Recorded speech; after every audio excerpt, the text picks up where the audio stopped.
This presentation is not just the end of this morning, it's also the end of about 3 years where we've, at Directions, been all over this flood of disruptions that have been coming in and doing kind of a total industry makeover on the enterprise market. If you think about it, lots of new customers, disruptive customer types, SMBs, emerging markets, line of business executives having greater say, consumers rolling up, the disruptive models. If you think about everything as a service and appliances and new models for service delivery, and then disruptive business models around the need to get large innovation communities together to develop lots of new business solutions, or new generation systems integrators who are good at using everything as a service to put together applications and solutions. You think about it, a lot has been going on. And last year, if you were here, you may remember I used the term hyper-disruption as a way to describe all of these different vectors of customers, offerings, and models coming together and changing our market. Against this backdrop of hyper-disruption that's still going on, what is it that's going to be happening in our marketplace in 2008? As I talk in the next few minutes just about what are we going to see from the supplier side, I think the number one story is not the what, okay? Because the what is the same as the last few years. It's this stuff. The news is the who.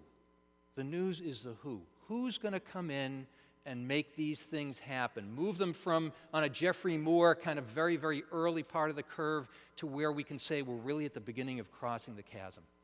And I think I'm going to focus on just 4 examples where there are very important disruptions, important new pieces of the new enterprise model, and where we'll see some major players make some big moves. So everything as a service, I think we all know what that is. It's the idea of making available online lots of things. So we think about applications, now more and more computing, storage, infrastructure management, it's information and the analysis of that information, but we traditionally think about startups, right? Those are sort of the leaders in that. And the big guys have started to do some things.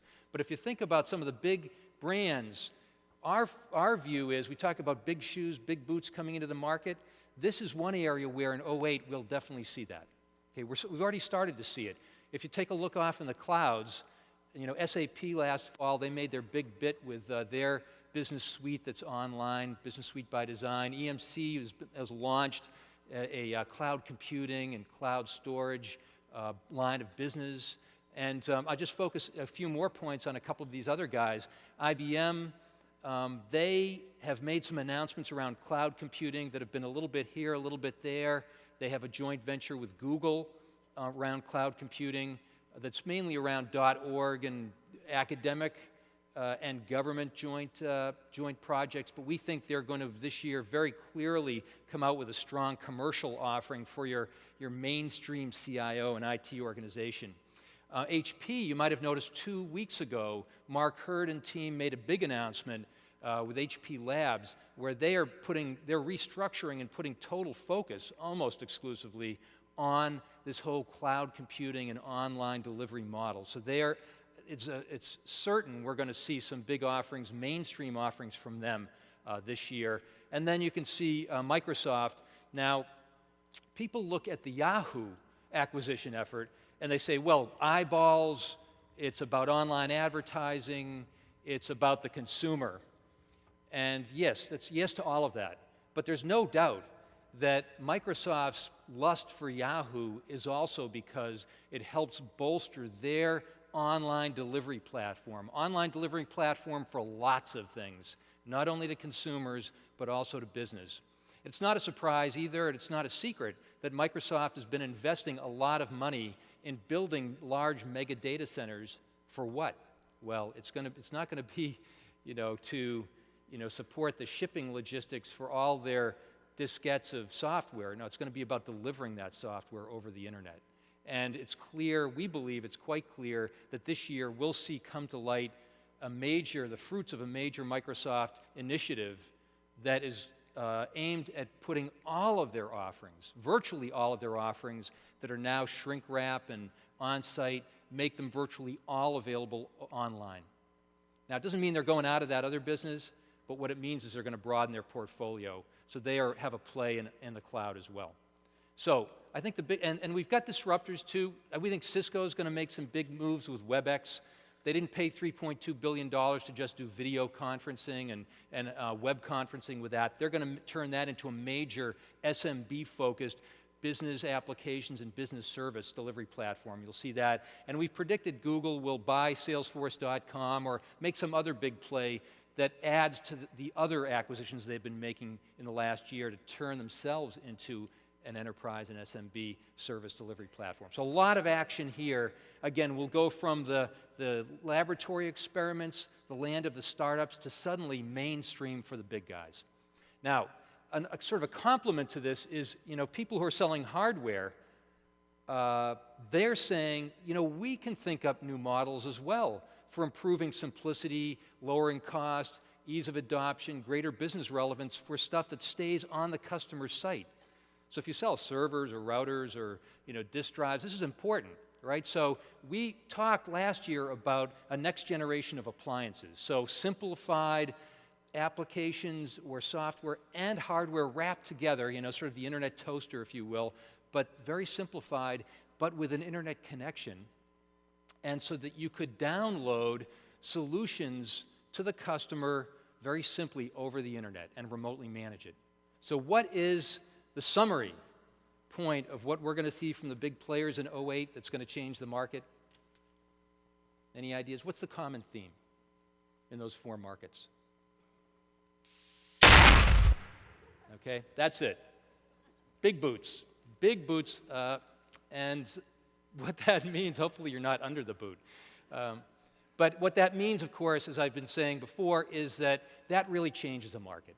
When it goes from, this is kind of cool, I can buy it from, this company I can buy it from, it does $5 million in revenue and has 30 employees, to all of a sudden, it's some big brand names driving it. Not that they will necessarily dominate it or own it or there's no room for startups, but that changes a market. Customers start getting very interested in this stuff, more customers than would have. So, if you really put all these things together and take a look at what the customers are saying they want from us, and remember that depressed us, the stuff that depressed us, right? Affordable, relevant, quick, fast. And then think about those areas where the big boots are coming in '08 and going to start really putting some muscle behind the disruptions that give some answers, to these questions. You really form a picture of two different markets, a pre-disruption enterprise market and a post-disruption enterprise market. And it starts with customers. And John and Ray already said, hey, it's important to focus not on just the large companies in the established economies, but also to reach the small and medium business and even the consumers and the emerging markets, that's the design point.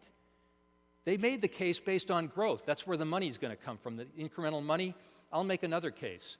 Those things we just talked about, where the vendors will make big moves, new models that solve the customer problems, you cannot, the economics don't work for many of them unless you have the scale of SMB and consumer.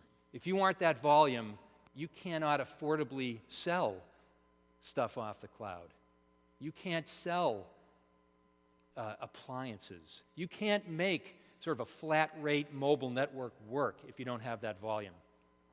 And so on the offerings we just talked about, what's the model shift from on-premise to on, off, and everything in between, a boundaryless type of IT infrastructure. From legendarily complex and difficult to bring in-house and to use, to very, very simple to adopt and to use.